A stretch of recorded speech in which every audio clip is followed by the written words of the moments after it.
2005년 8월 22일 홍명보 당시 대한축구협회 이사는 파주 국가대표 트레이닝 센터에서 시작된 캠프의 2급 지도자 강습회에 참가했습니다.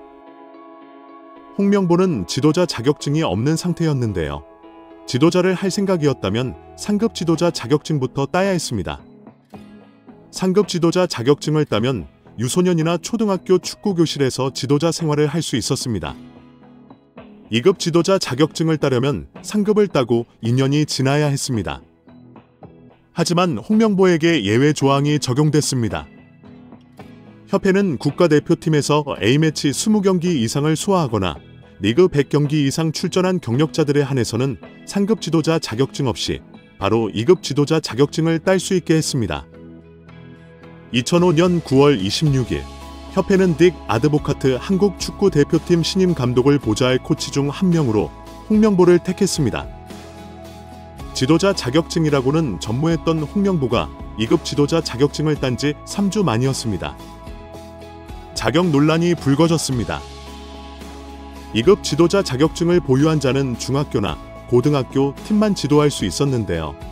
당시 KF의 규정에 따르면 대한축구협회 1급 지도자 자격증이나 아시아 축구연맹 1급 지도자 자격증을 취득한 자만 대표팀 지도자로 일할 수 있었습니다.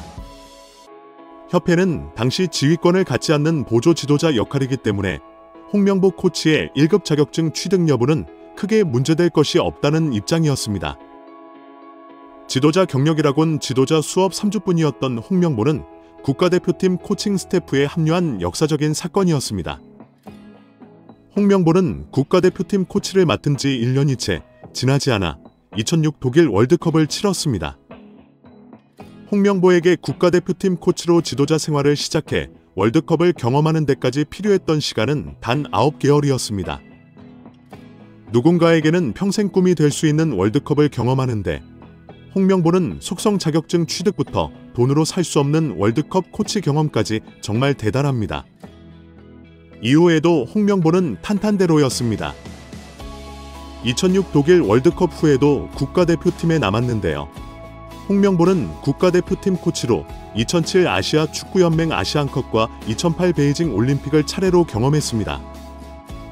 2006 독일 월드컵 16강 진출 실패, 2007 아시안컵 3위 및 음주 파문, 2008 베이징 올림픽 조별리그 탈락 등 대표팀은 실패를 거듭했지만 홍명보가 책임질 건 없었습니다.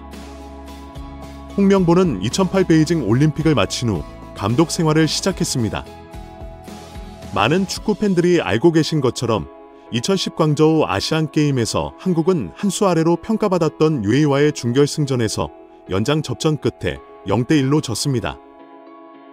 한국은 이 대회에서 3위에 머물며 홍명보의 경질이 예상되었습니다.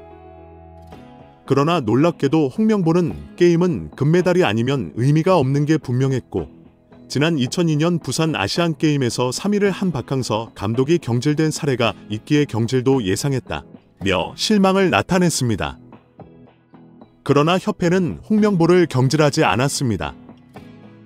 2014년 브라질 월드컵에서는 본선 1승도 거두지 못하고 탈락했는데 협회는 재신임을 발표했었습니다. 결국 여론의 반발이 점점 커지자 기자회견을 열어 잦은 사태가 있었습니다. 이후 협회는 2017년 홍명보를 행정총괄 책임자인 전무이사로 내정했습니다. 당시 홍명보는 행정 경험이 전무했습니다.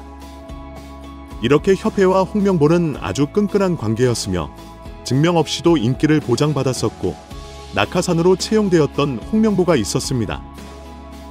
이번에도 프리패스로 채용된 것도 홍명보에게는 자연스러웠을 겁니다. 홍명보는 나를 버렸다. 이젠 대한민국 축구밖에 없다며 대표팀 감독을 승낙했다고 밝혔었는데요. 홍명보가 버린 건 자신이 아닌 울산입니다. 울산은 3년 재계약을 맺은 지 1년도 지나지 않은 감독을 협회에 내어주면서 상처만 남겼습니다. 홍명보는 대표팀 감독으로서 실력은 물론이거니와 도의와 신의를 저버리는 인성도 문제가 있는 감독입니다. 속히 선임 취소 혹은 자진 사퇴만이 답입니다. 국회 문화체육관광위원회 소속 강유정 국회의원이 대한축구협회 자료를 확인한 결과 실제 회의 내용과 다른 허위 브리핑이 확인됐다고 지적했습니다. 13일 강유정 의원실은 보도 자료를 통해 축구협회의 홍명보 남자 축구 국가대표팀 감독 선임 과정 설명이 사실과 다른 것으로 확인됐다. 축구협회가 업무에 대한 신뢰성을 완전히 상실의 개혁이 필요하다고 지적했습니다. 강 의원은 문화체육관광부로부터 제출받은 제111차 KFA 전력강화위원회 회의록을 검토하고 이를 근거로 축구협회의 문제를 지적했는데요. 축구협회는 6월 30일 화상회의 프로그램 줌을 통해 임시회의를 개최했습니다. 이날 회의에서는 위원장 부재로 인한 정강위의 기능과 권한, 향후 운영 방안 등을 놓고 협회 측과 정강위원들 간의 토의가 있었습니다. 이날 정강위원들은 정강위의 기능과 결정 권한 및 위원회 운영 방안에 대해 질문을 했습니다. 이에 축구협회는 위원회의 기능은 현재와 다르게 없고 위원들 역시 사임 의사를 밝히지 않는 한 올해 남아있는 향후 일정과 업무에 대해서는 지금과 같이 진행해 주시면 된다고 밝혔습니다. 이어 현재로서는 위원장만 부재인 상황이며 협회가 임시적으로 위원회를 중심으로 감독 선임 등의 후속 절차를 진행하는 과정이라고 설명했습니다. 특히 이 자리에서 협회 측은 이임생 기술이사가 맡아서 담당하되 위원회가 해체되거나 기능이 없어지는 것은 아니다 라며 최대한 투명하게 소통하면서 진행할 것이라고 부연 설명했다고 밝혔습니다. 또한 축구협회 관계자로 추정되는 인물은 정혜성 위원장이 최종적으로 결정한 사인의 후보자 중 필요하다고 판단되는 2인의 후보자와 추가 심층 면접을 협회에서 진행하고 면담 후 위원회에 그 내용을 공유하여 최종 감독 선임 과정에 참여를 당부드린다고 말했습니다. 이에 정강위원들은 위원장 부재에 따라 이임생 이사가 설명한 대로 현재까지 진행된 남자 대표팀 감독 선임 업무를 협회에서 투명한 절차로 후속 작업하는 것에 동의했습니다. 즉, 정강위원들은 면접은 축구협회가 하더라도 면접 결과 공유 등 최종 감독 선임 과정에 필요한 절차를 정강위원들이 공유받고 참여하는 것에 동의한 것입니다. 그런데 축구협회의 브리핑은 이와 달랐습니다. 축구협회는 지난 7월 22일 배부한 국가대표팀 감독 선임 과정을 설명드립니다에서 6월 30일 정강위 임시회의에서 참석위원 전원이 이임생 기술총괄에게 감독 추천과 관련한 절차의 진행을 위임하는 데 동의했다고 밝혔습니다. 전혀 정권 위임에 대한 내용이 없었는데 말이죠. 이어 이임생 기술총괄 이사가 6월 30일 온라인 회의에 참가했던 정강위원 5명에게 전화하여 최종 후보 3인 면담, 감독 내정, 이사회 추천 등의 권한을 이임생 이사에게 위임했던 당시 합의를 확인하고 다시 한번 동의를 받았다라고 적시하며 홍명보 감독으로 내정했습니다. 위원들에게는 공유하지 않았다고 덧붙였습니다. 강 의원 측은 이 내용을 근거로 이는 임시회의에서 협회가 위원들에게 밝힌 협회가 임시적으로 위원회를 중심으로 감독 선임 등의 후속 절차를 진행하는 과정, 이 남자 대표팀 감독 선임 업무를 협회에서 투명한 절차로 후속 작업과 배치된다고 주장했습니다.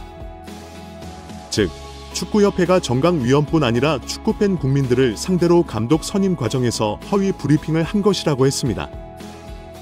강 의원은 축구협회가 온 세상을 상대로 감독 선임 과정에 대해 거짓 브리핑을 했다며 축구협회의 홍명보 감독 선임은 공정하고 투명한 절차가 아니라 밀실에서 불투명하게 진행됐다고 지적했습니다. 이와 더불어 축구협회 집행부는 여러 차례의 실정과 거짓말로 신뢰를 저버린 만큼 사퇴해야 한다고 비판했습니다. 안정환은 18일 자신의 유튜브 채널에 김남일, 김영광, 조원희와 함께 출연해 자신이 국가대표로 활약했던 20년 전 상황에 대해 폭로하며 화제를 모았습니다. 안정환은 당시 봄프레레 감독의 커리어가 다른 감독들보다 떨어진다는 사람들이 있었다. 그들은 어떻게든 봄프레레 감독을 자르고 자신이 감독 자리에 앉으려 했다며 KFA 내부에서 감독을 향한 영향력이 있음을 시사했습니다. 함께 국가대표로 활약했던 김남일 역시 당시 뛰던 선수들은 감독이 2명인 것 같은 느낌을 받았다며 의미심장하게 덧붙였습니다.